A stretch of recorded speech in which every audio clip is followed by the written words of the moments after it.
Dalawa pang suspect sa pagpatay sa pulis na itinapon sa Poso Negro ang sumuko sa mga otoridad. Kinumpirma ito ng hepe ng Malolos Police. Hindi pa nagbibigay ng karagdagang detalye ang pulisya habang gumugulong ang investigasyon. 4 na suspect ang naunang naaresto ng mga pulis.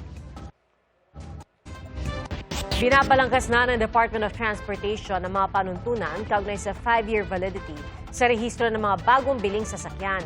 Yan po ay matapos aprubahan ni Pangulong Bongbong Marcos ang mungkahi. Saksi, si Dana Tingkungko.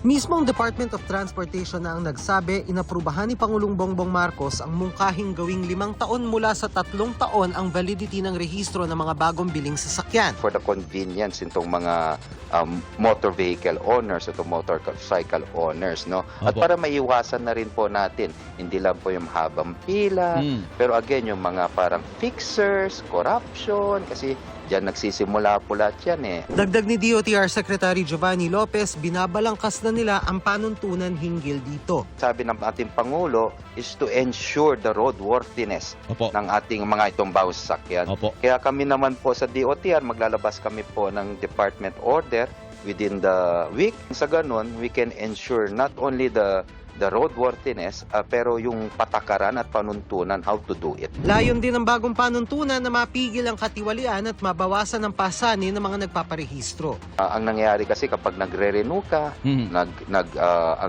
nagli-leave ka pa sa opisina mo, yung mga inconvenience ba na at least kahit papano maibsan dahil sa paglabas nitong bagong policy. Ang Pinoy kasi ngayon busy na eh. Karamihan may trabaho.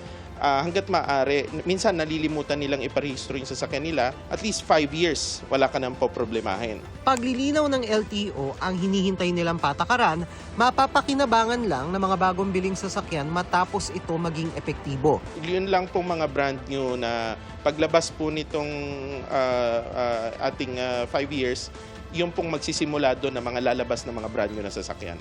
Ibig sabihin, kung nabili mo na ang sasakyan bago ipatupad ang bagong patakaran, magpaparenew ka ng rehistro matapos ang 3 taon at required dyan ang smoke emission testing.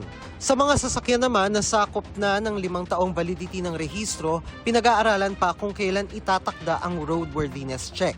Yun ang fina-finalize namin, yung on the 4th or the 5th year, para ma-check na. Pabor ang ilang motoristang nakausap namin pero may dagdag silang mungkahi. Pabor na pabor kami doon sa mga bawang.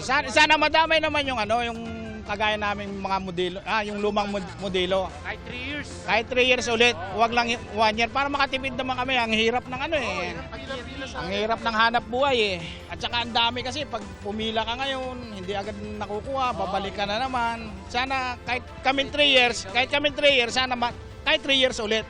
Pero pabor kami doon sa 5 years na mga bagong lalabas ngayon. Masama yung mga lumang modelo na kahit 3 years. Kahit 3 years na lang. Masama rin po. Maramdaman din po namin yung kaginawaan nyo ng pagpaparehistro kasi yearly, mahirap talaga magparehistro. Pabalik-balik ka. Minsan, di kaya na isang araw, kumbaga. Para sa GMA Integrated News, Dana Tingkungko ang inyong saksi. Nasagip ang ilang babae na ginagamit umano ng isang Amerikano sa pagla-livestream ng malalaswang show. Arestado ang suspect sa kanya umanong sex den sa Nasugbu, Batangas. Saksi si June Veneracion. I'm being arrested. Trafficking. You listen first because I'm telling you what your violation is. Pinusasan habang binabasahan ng Miranda rights ang Amerikanong yan ng mga operatiba ng PNP Anti-Cybercrime Group. I'm not hiding. My phone is right here. Idaresto siya matapos magsumbong ang nakatakas ng biktima. Ang reklamo laban sa kanya, ginagamit umano niya ang mga Pinay sa malalaswang show na naka-livestream. Naaresto ang lalaki sa isa sa kanya umanong cybersex den. Hindi po tayo pumapayag na lapastanganin na lang ang ating mga kababaihan. Hindi po natin papayagan yan. Mananagot sila sa atin. Nasagip sa operasyon ang 7 biktima na nasa 18 hanggang 22 ang edad sa magkahiwalay na cybersex den.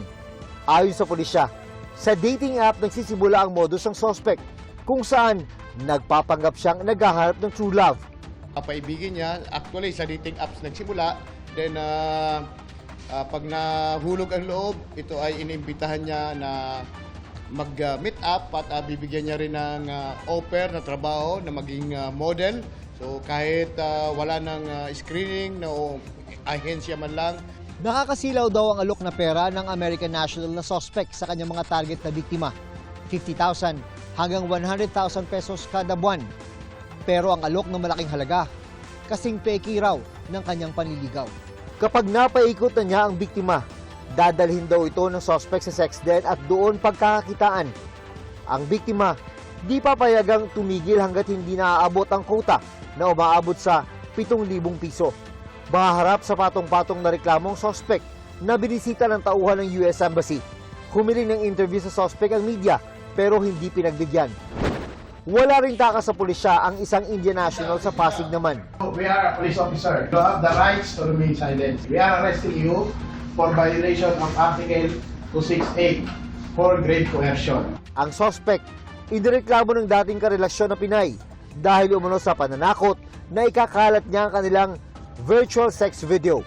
we filed a case of violence against women and children, then anti-photo and video voyeurism. Mayroon pang additional itong grave coercion.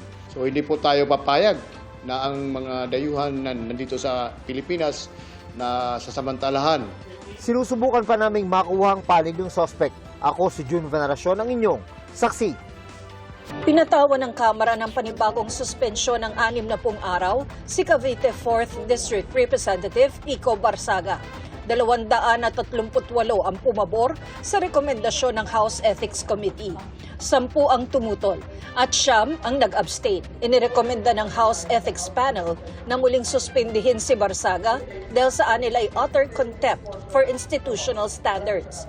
Base sa rekomendasyon, habang suspendido kasi si Barsaga simula December 1 hanggang January 30, patuloy ang kanyang mga malisyosong social media posts na nakakaapekto nila sa reputasyon ng Kamara. Ayon kay Barsaga, maglalay low muna siya sa social media kasunod ng panibagong 60-day suspension.